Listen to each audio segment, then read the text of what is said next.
Torluq qıçanın traksion qopmasına ən çox şəkər xəstəliyində rast gəlirik. Bu hansı şəkər xəstələridir? Hansı ki, həm şəkərləri qaydasında getməyib, yəni qan şəkərlərinin regulyasiyası, tənzimlənməsi olmayıbdır, həm də ki, göz müalicələrini vaxtında elətdirməyiblər. Vurğulamaq istədiyim məqam odur ki, şəkər xəstələri əslində vaxtında müraciət elədikləri zaman göz dibini, o əmələ gələn damarlanmalar, neovaskuляrizasiyaları lazerlə aradan qaldırdığımız zaman, görmə mərkəzindəki ödemi iynə ilə müalicə etdiyimiz zaman bu torluq qıçanın traksion qopması yaranmır və kompleks bir əməliyyata da ehtiyac duyulmur. Özəlliklə şəkər xəstəliyi üstündə nəyə görə çox dururuq? Çünki xəstəlik irəlilədikcə, şəkərin gedişatı pis olduqca, əməliyyatdan sonraki nəticələr də bəzən ürək açan olmur.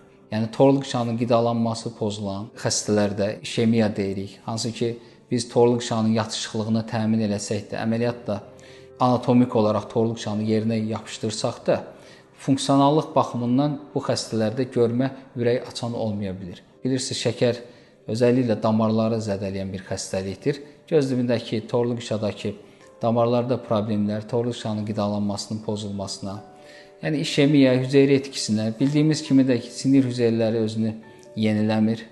Yəni gözün də torluq qıçası sinir hüceyrəsidir. Yəni birbaşa qabaca desək. Ona görə də xəstələrdəki torluq qıçadakı xəsarətlər şəkər xəstələrində bəzən geri qayıdışı olmayan xəsarət kimi qəbul olunur və bu əməliyyatın nəticəsinə də təsir edir.